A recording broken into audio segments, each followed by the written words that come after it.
오늘 말씀의 제목을 같이 한번 읽어보겠습니다. 자, 시작. 불신앙의 대가와 하나님의 신실하심.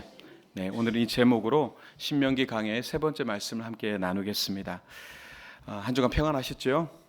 지난주는 우리가 교회 창립 46주년을 기념해서 우리 원로 목사의 말씀을 함께 나누었습니다. 오늘은 계속해서 신명기 말씀을 이어갈 텐데요. 지난 1주차, 2주차에 나눴던 말씀들이 좀 기억이 나실지 모르겠습니다. 우리가 첫째 주에는 우리 인생의 경계선에서 사건을 말씀으로 재해석할 수 있는, 말씀이 곧 사건이다, 이런 얘기를 했고요. 말씀으로 우리의 모든 일어나는 그런 사건들, 우리의 인생들을 해석할 수 있는 그런 능력이 있어야 됨에 대해서 나누었고, 또 2주차에는 나 혼자 짐을 다 지려고 하는 교만을 내려놓고 리더십을 공유하는 질서, 그것이 바로 우리의 진짜 성결이다라는 내용을 함께 나눴습니다. 잘 생각이 나지 않으시면은 유튜브에 올라가 있으니까 한번 보시면 될 것 같고요. 자, 이렇게 해서 지난주에는 이제 구조를 세우고 또 함께 짐을 질 동력자도 이렇게 세웠는데, 이제 이어지는 오늘 본문 안에서 조금 이제 당황스러운 그런 장면이 나오게 됩니다. 그게 뭐냐면 바로 가데스 바네아의 사건입니다. 이제 이스라엘 백성들이 가나안의 문턱까지 이제 도착을 했는데, 결국에는 사실 거기서 한 걸음도 떼지 못하고 10하루길의 그 길을 이제 40년을 돌아가야 되는 그런 상황을 맞닥뜨리게 된 것이 바로 가데스 바네아의 사건이죠.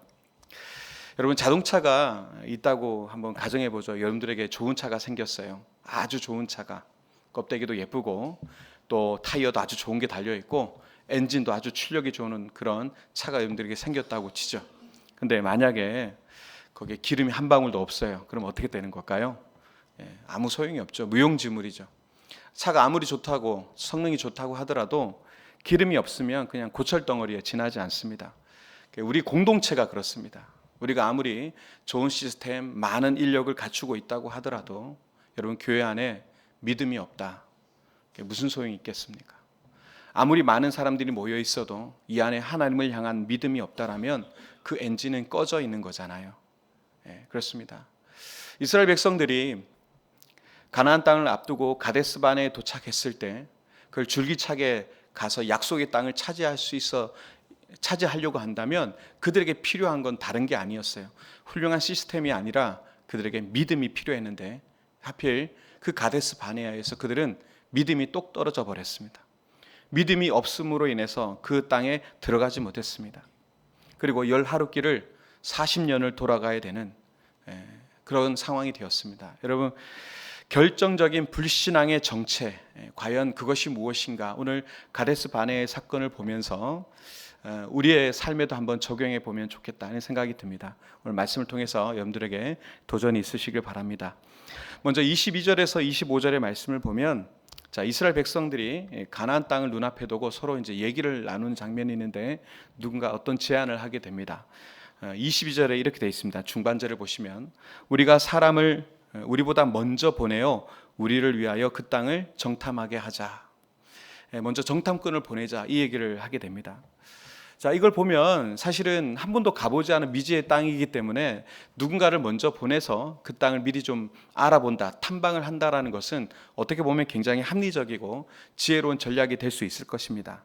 그러나 여러분, 이 제안 안에는요, 이 제안의 그 뿌리 깊은 곳에는 사실상 굉장히 안 좋은 것이 있습니다. 그게 뭐냐 하면 바로 하나님의 약속의 땅이라고 하는 약속을 먼저 보기보다는 내 눈의 확신을 먼저 우선시하는 불신앙의 그것이 밑에 쭉 깔려 있었다는 것입니다. 그것을 어디서 찾을 수 있냐 하면 바로 오늘 본문에 나오는 정탐이라고 하는 단어에서 찾을 수 있습니다. 성경이 굉장히 예리하구나. 제가 이 본문을 묵상하면서 성경이 굉장히 예리하다는 것을 찾을 수 있었습니다. 여러분, 22절의 이 정탐이라는 단어는요, 하파르라고 하는 원어인데, 이것의 뜻이 뭐냐 하면 단순히 살피다라는 의미를 뛰어넘어서 파헤치다, 구멍을 뚫다, 이런 뜻을 가지고 있습니다. 하파르, 살피다.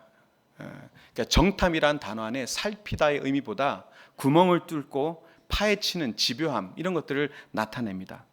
자, 이것이 어떻게 해석될 수 있냐면, 여러분, 가나안 땅은요, 하나님께서 주신 완벽한 선물입니다. 그렇죠. 하나님께서 이스라엘 백성들에게 주신 선물인데, 근데 그 선물을 지금 파헤치는 거예요. 자, 여러분들에게 이해를 돕기 위해서, 만약에 여러분들이 누구에게 선물을 줬어요. 아주 좋은 선물을 마련해서 줬는데 그 받은 사람이 그 선물을 받아들고는 아주 의심의 눈초리로 바라보면서 이거 진짜야? 쳐다보면서 메이커 찾아보고 뜯어보고 안에 거 보면서 깨물어보고, 그러면 주는 사람이 기분이 좋겠습니까? 안 좋겠습니까? 하나님께서 이스라엘 백성들에게 약속의 땅을 주셨단 말이에요. 적과 꿀이 흐르는 약속의 땅을 주셨는데 이스라엘 백성들이 그 선물을 향해서 후벼 판 거예요. 칼을 가지고 그거를 막 파헤친 거예요. 그것이 바로 정탐이란 단어에 숨겨져 있는 의미입니다. 여러분, 이런 말을 들어보신 적 있을지 모르겠습니다. 꿈은 머리로 계산하는 것이 아니라 몸으로 저지르는 것이다. 계산이 너무 길어지면 그것은 신중함이 아니라 두려움의 변명일 뿐이다. 여러분들이 가정을 한번 보십시오. 자녀 교육이나 또 먼 곳으로 이사를 간다거나 또 부부간의 중대한 어떤 진로를 결정하게 될 때 우리가 이렇게 얘기하죠. 우리 좀 기도 좀 해봅시다. 기도 좀 해봅시다. 우리에게 있어서 기도라는 건 굉장히 중요하죠. 근데 제가 이 기도해 봅시다라는 말을 이렇게 사람들이 사용하는 걸 보니까 두 가지로 나눠지더라고요. 하나는 정말 하나님의 뜻을 구하는 기도해 봅시다가 하나 있고요. 하나는 어떤 거냐면 그 의견을 냈는데 내 마음에 들지 않아요. 근데 이걸 정중하고 거룩하게 그리고 거절하고 싶어요. 그래서 어떻게 하냐면 기도해 보시죠 라고 이렇게 얘기하는 겁니다. 자, 끄떡끄떡 하시는 분은 경험이 있으신 것 같아요. 예. 때때로 우리가 하나님의 주신 감동이 굉장히 분명함에도 불구하고 여러분, 하나님의 뜻, 하나님의 감동이 여러분들에게 늘 마음에 듭니까? 그렇지 않을 때가 많거든요. 하나님께 주신 감동에 아멘하고 달려갈 수 있는 그런 시대가 또 아닌 것 같기도 해요. 옛날에 우리 초창기의 교회들, 우리 믿음의 선배들은 하나님께서 감동을 주시면 그대로 아멘하고 그냥 쫓아갔던 일들이 많았고, 그러면서 하나님께서 이루시는 놀라운 일들을 눈으로 목도하고 경험하는 일들과 간증들이 많았어요. 근데 이 시대는 그런 시대는 아닌 것 같아요. 하나님께서 감동 주셔도 좀 기도 좀 해보고요. 기도 좀 해보고요. 그 말이 뭐냐 하면 기도를 하겠다는 것보다도 그게 영 내키지 않고 지금 내가 통제할 수 있는 통제권 밖의 일이기 때문에 좀 고민됩니다 하고 좀 그 순종을 미루는 핑계가 되는 거죠. 돈이 좀 더 모이면, 애들이 좀 더 크면, 형편이 좀 나아지면 그렇게 이제 한번 주시는, 하나님께서 주시는 감동이라는 게 선물인데 그걸 한번 좀 파헤쳐 보겠다는 거죠. 그래서 정작 그렇게 됐을 때 하나님이 주시는 그 축복의 타이밍을 우리가 놓칠 때가 많지 않은가, 이런 생각을 해보게 됩니다. 우리 교회의 사역 현장도 마찬가지죠. 새로운 사역의 방향을 논의할 때 아직 준비가 덜 됐다거나 데이터가 부족하다는 말로 하나님의 인도하심을 검증하려고 들 때가 있습니다. 여러분, 우리가 지체들이 모여서 머리를 맞대는 목적이 뭐가 돼야 될까요? 하나님께서 우리에게 주신 감동과 약속을 서로 막 파헤치기 위해서, 구멍을 내기 위해서 머리를 맞대서는 안 되겠죠.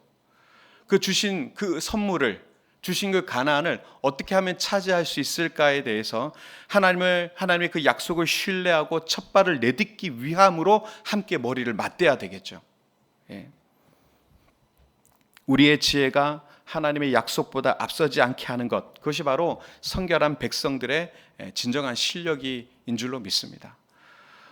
어쩌면 우리 안에 여러 가지 핑계를 대면서 기도해 볼게요 이렇게 얘기하는 부분들도 있겠지만, 여러분 2026년도에 하나님께서 여러분들에게 기가 막힌 선물들을 많이 주실 거라고 봅니다. 감동도 많이 주실 겁니다. 아멘. 싫으세요? 그때 여러분들께서 한번 아멘, 네, 한번 해보겠습니다 라고 한번 순종해 보셨으면 좋겠습니다. 잠깐만요, 기도 좀 해볼게요. 그러면 그 타이밍이 지나갑니다. 하나님께서 주시는 그 기가 막힌 타이밍을 좀 붙들 수 있는 믿음의 모험을 해보는 그런 한 해가 되셨으면 좋겠고요.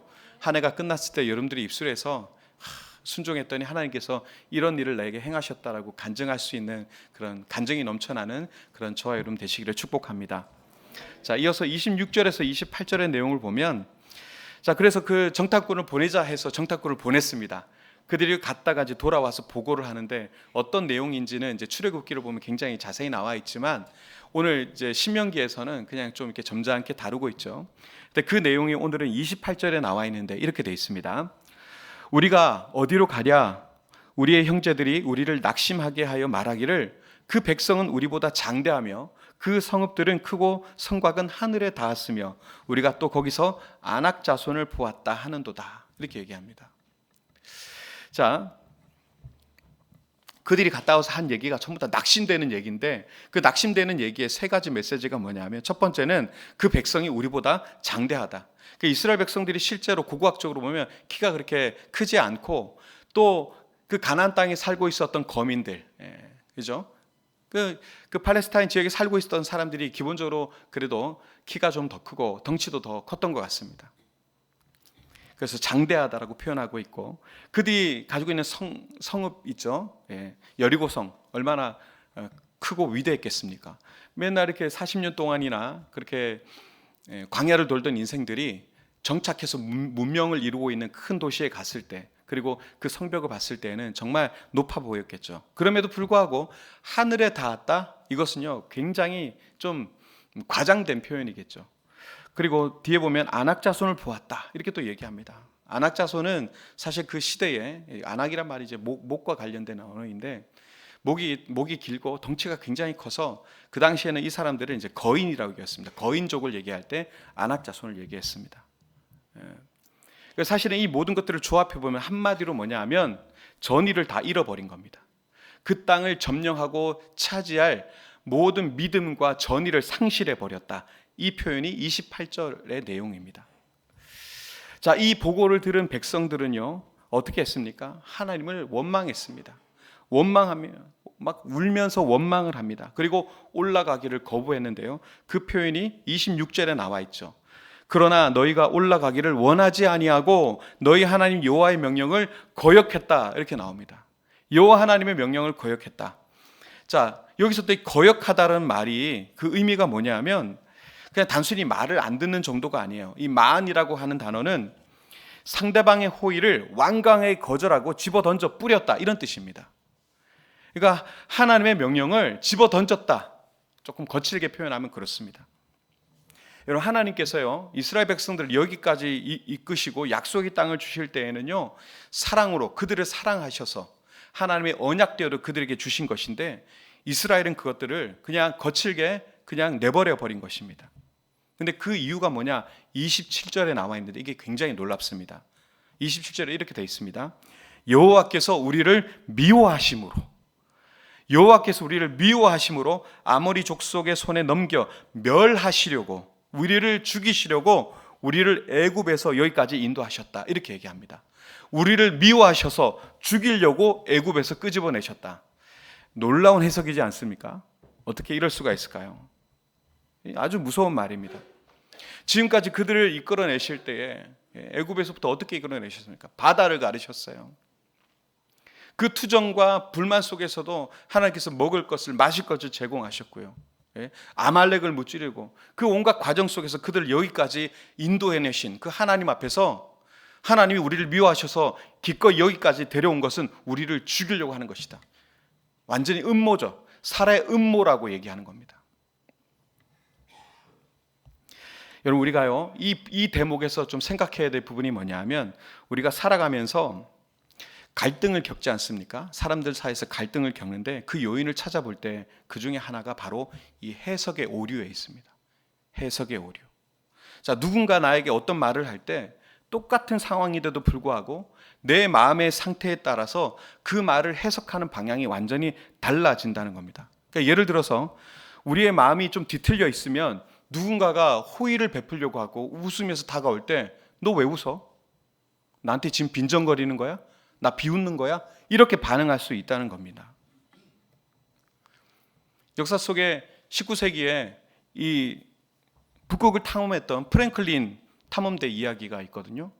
이 사람들이 굉장히 최첨단의 그런 설비를 가지고 그 탐험을 시작했는데 결국 그게 완전히 망해버렸어요. 왜 그러냐면 그 극한의 추위 속에서 서로 의심하기 시작했어요. 그런 탐험을 갈 때에는 짐을 최소한으로 해야 되고 가장 효율적으로 음식을 준비해 가야 되는데, 근데 그 음식이 하나 없어진 것 같으니까 의심하기 시작하고 서로 불신하게 되니까 팀워크가 완전히 깨지게 된 거예요. 그리고 나 버리고 가는 거 아니야? 이런 생각을 하면서 그 안에서 완전히 혼돈이 시작됐고 그것이 다 그들을 죽음으로 이끌었던 것입니다. 여러분, 해석이 무너졌을 때요, 그것은 어떻게 되느냐? 서로를 잡아먹는 괴물이 됩니다. 해석이 무너지면. 여러분, 교회도요, 가정도 마찬가지입니다. 가정에서 특히 보십시오. 남편이 밖에서 하루 종일 일을 하고 와요. 일을 하고 와서 근데 그날따라 상사한테 엄청 깨졌어요. 안 좋은 일이 있었어요. 그래서 집에 와서 막 털퍼덕하고 이제 소파에 앉아서 한숨을 푹 쉬었는데 아내도 힘들었던 거예요. 아내도 집에서 막 살림을 돌보고 아이를 하루 종일 케어하느라 아이 보기 얼마나 힘듭니까? 그죠? 힘들어 죽겠는데 남편이 딱 들어오자마자 소파에 앉아서 한숨을 푹 쉬니까 어떻게 됩니까? 아내가 이렇게 얘기합니다. 지금 나보라고 시위하는 거야? 한마디 딱 꺼내는 순간 그때부터 가정이 지옥이 되는 거죠.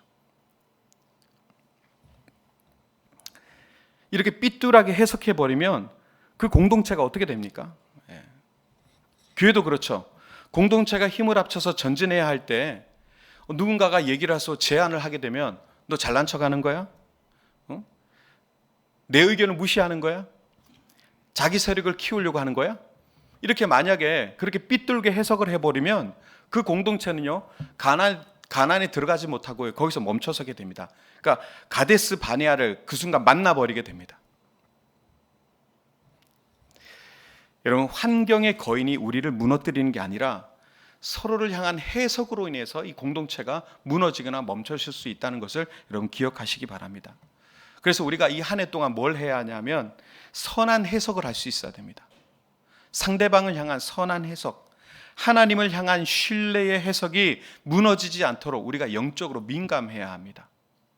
제가 이제 교회 공동체에 있으면서 여러 교회를 겪지만 교회 안에서 정말 이 해석의 오류들이 얼마나 많은지 모릅니다. 각자 나름의 해석을 하고요, 각자 판단하고 그리고 각자 알아서 시험에 들고 그렇게 하더라고요.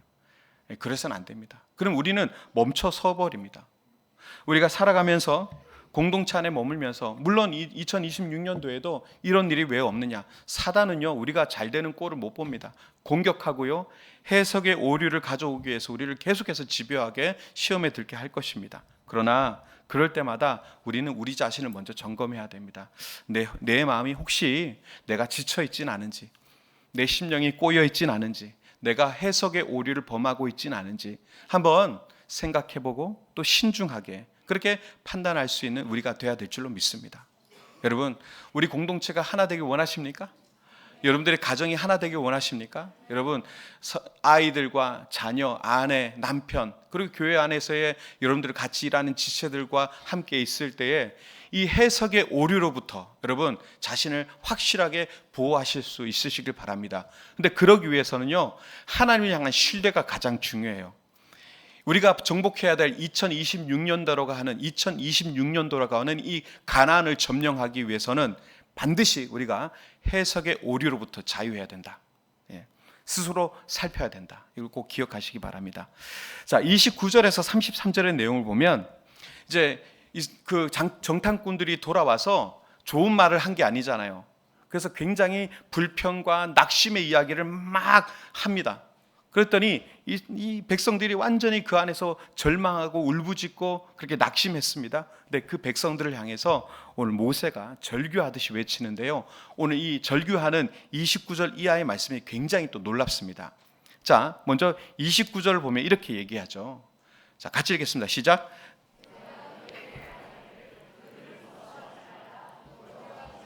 아멘. 자, 내가 너에게 말하기를 그들을 무서워하지 말라, 두려워하지 말라. 자, 이 안에는 많은 의미가 있습니다. 자, 근데 그리고 나서 31절로 가게 되면 제가 보기엔 성경 전체를 통틀어서 정말 가장 아름다운 비유 중에 하나라고 저는 생각합니다. 자, 이 31절을 같이 한번 읽어보겠습니다. 자, 시작. 광야에서도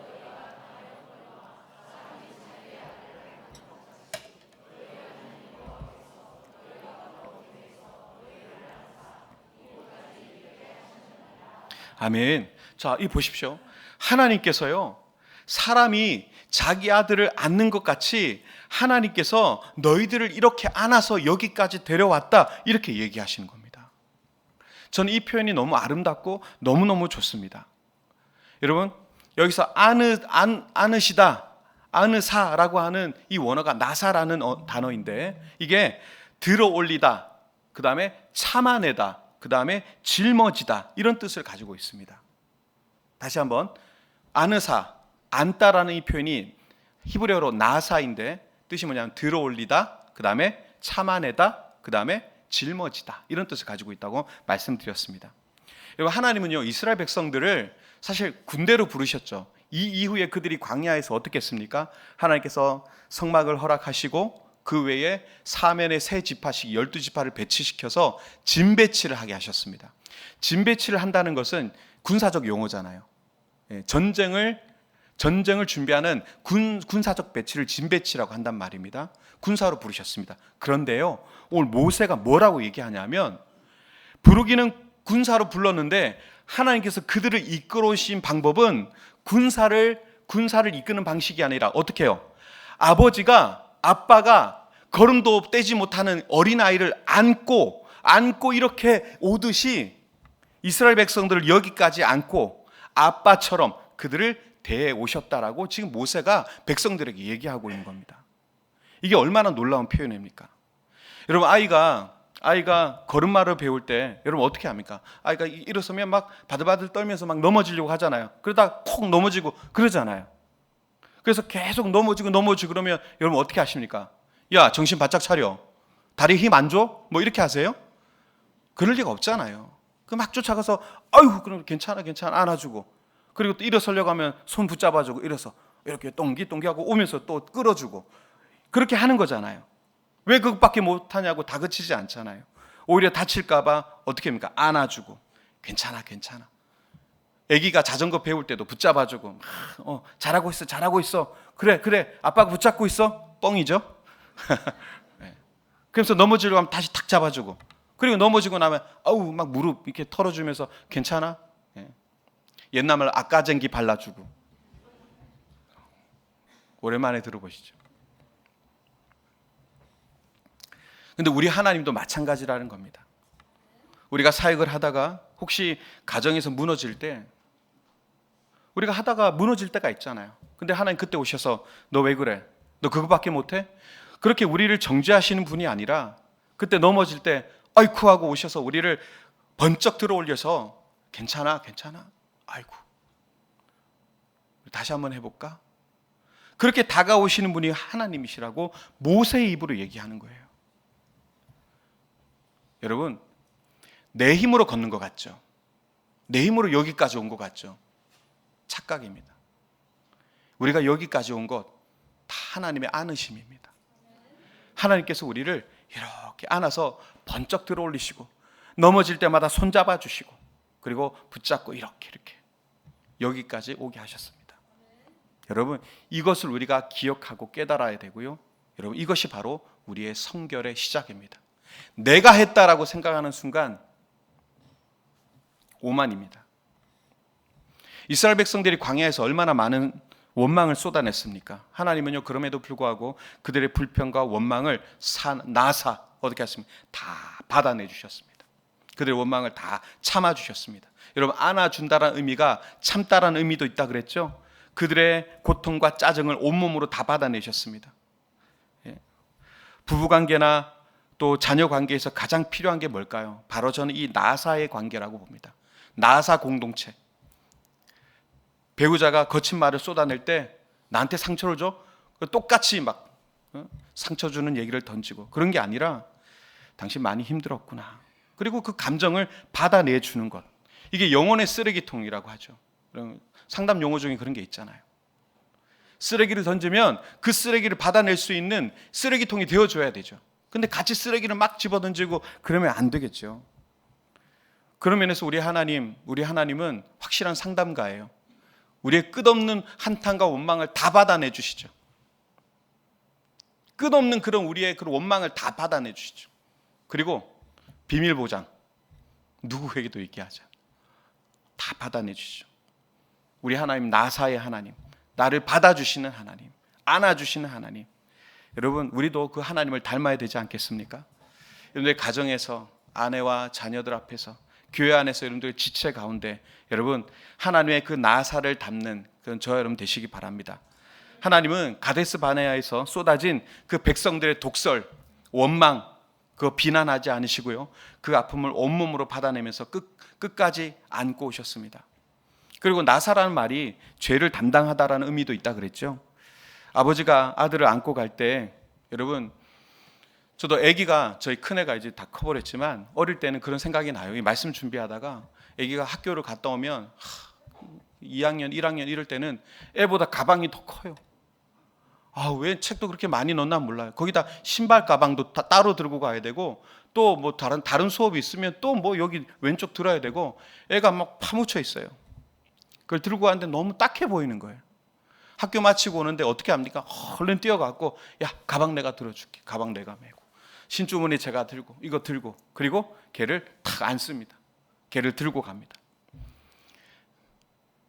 자녀의 몸만 아는 게 아니라 그가 가지고 있는 짐까지도 내가 다 껴안는 거죠. 아들의 짐, 아들의 피로, 아들의 눈물, 그걸 통째로 짊어지는 거죠. 그것이 우리 하나님의 마음입니다. 나사의 하나님이십니다.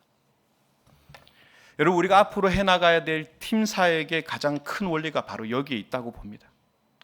내가 맡은 게 여기까지니까 난 여기까지만 할 거야, 확 선을 그어버리는 그런 게 아니라 동력자의 지친 가방을 내가 함께 져주는 거죠. 내가 조금 더 할게요. 상대방의 짐을 나아서 하는 거죠. 여러분, 그렇게 할 때 2026년도 우리 공주중앙교회는요, 이 가나안 땅을 정말 아름답게 또 정복하고 차지하게 될 것입니다. 우리가 서로를 감시하는 감독관이 아니라 서로 짐을 대신 짊어지는 나사의 공동체로 부름받았다는 사실을 여러분 기억하시기 바랍니다. 우리 교회가 리더십을 나누고 함께 사역할 때 가장, 그래서 이것들을 추구해야 되고요, 또 반대로 가장 경계해야 될 것은요, 바로 원망의 전염입니다. 오늘 이스라엘 백성들, 정탐꾼들이 다가와서 원망을 전염시켰잖아요. 그 순간 멈춰 서 버렸잖아요. 한 사람의 불신앙이 어떻게 됩니까? 공동체 전체를 완전히 멈춰 세울 수 있다는 것을 여러분 기억하시기 바랍니다. 여러분, 아닐 것 같죠? 누군가의 한마디, 내가 던지는 그 부정적인 말 한마디가 공동체 전체를 멈춰 세울 수 있다는 사실을 여러분 기억하시기 바랍니다. 서로가 서로에게 이 나사, 하나님의 안아주심을 기억하게 하는 존재가 되실 수 있기를 바랍니다. 자, 마지막으로 우리 41절에서 46절의 말씀을 보면, 결국 그들이 정탐한 이후에 하나님께서는 그들의 원망을 보시고 불신앙의 세대에게 입성을 이제 불허하십니다. 가나안 땅에 들어갈 수 없게 하셨습니다. 결국 이제는 40년 광야 생활의 시작, 방황의 시작이 되었습니다. 그런데 여기서 백성들이 이제 흔히 전문 용어로 뒷북을 칩니다. 그제서야 우리가 잘못했으니까 이제 싸우겠습니다라고 무기를 들고 막 올라갑니다. 하나님께서 올라가지 말라고 하시는데, 그때서야 자기 고집대로 움직이다가 어떻게 됐습니까? 결국에는 처참하게 패배합니다. 여러분, 우리에게 성결이라는 것은요, 내가 하고 싶을 때 하는 것이 아닙니다. 하나님이 가라 하실 때 가고 하나님이 서라 하실 때 서는 말 그대로 하나님의 타이밍에 대한 순종입니다. 여러분, 뒤에 때늦은 열심은요, 회개가 될 수 없습니다. 그때서야 깨닫고 그때서 하겠습니다. 근데 하나님께서 아니야, 됐어, 하지마, 그런데도 하겠습니다 하면 그건 회개가 아니라 또 다른 형태의 고집입니다. 여러분, 사역의 현장에서 내 열심이 하나님의 타이밍을 앞서지 않아야 됩니다. 여러분, 우리의 성공은요, 이 공동체의 성공은 속도에 있지 않고요, 하나님의 보조에 맞추는 성결한 리듬에 있습니다. 하나님의 리듬을 타야 됩니다. 말씀을 정리하겠습니다. 여러분, 오늘 가데스 바네아의 비극은 이스라엘에게 힘이 없어서가 아니었습니다. 뭐가 없어서 못 갔다 그랬죠? 엔진. 기름 없어서. 어떤 기름? 믿음의 기름이 없어서. 고철덩어리가 되어버렸습니다. 믿음이 없어서 서버렸습니다. 못 갔습니다. 그들은 하나님의 안아주심을, 나사를 잊어버렸고 서로에게 불평의 말을 전염시켰습니다. 나파르, 후벼 파는 일만 했습니다. 우리 교회가 나아갈 길은요, 인간의 전략으로 승리하는 길이 아니라고 말씀드립니다. 서로의 부족함을 인정하되 우리보다 앞서 행하시는 하나님을 끝까지 신뢰하면서 걸어가는 것입니다. 여러분, 가나안 땅은요, 정복하는 자의 땅이 아닙니다. 믿음으로 상속받는 자의 땅입니다. 선물입니다. 이제 우리 공주중앙교회가 서로의 짐을 나누어지면서 주님 가신 길을 함께 걸어가는 나사 공동체를 지향해야 된다라고 여러분 말씀드립니다. 형제, 자매의 눈물을 함께 닦아주고 지체의 그런 불신앙을 믿음으로 붙들어주는 그런 성결한 공동체가 되실 수 있기를 바랍니다. 우리가 함께 어깨를 맞대고 하나님의 나사, 안아주심을 기억하면서 서로 안아주면서 이렇게 가게 될 때, 여러분 2026년도는요 우리는 멈춰서지 않고 2026년도를 확실하게 우리가 정복하게 될 줄로 믿습니다. 내게 약속하신 가나안 땅, 그뿐만 아니라 앞으로의 우리에게 무어진, 신명기를 시작하면서 말씀드렸지만 불확실성이잖아요. 2026년도도 불확실성이고 2027년도도 우리에겐 불확실성입니다. 근데 그 불확실성이 확실하게 우리에게 돌아오는 방법은 바로 나사의 하나님을 닮아가는 것, 그것입니다. 오늘 여러 가지 얘기를 나누는데 여러분 기억하시고, 무엇보다 이제 1월을 이제 다 이제 보내게 되는데 이 한 해를 여러분들이 확실하게 점령하여 승리해 나가는 삶이 되시기를 주님의 이름으로 축원드립니다.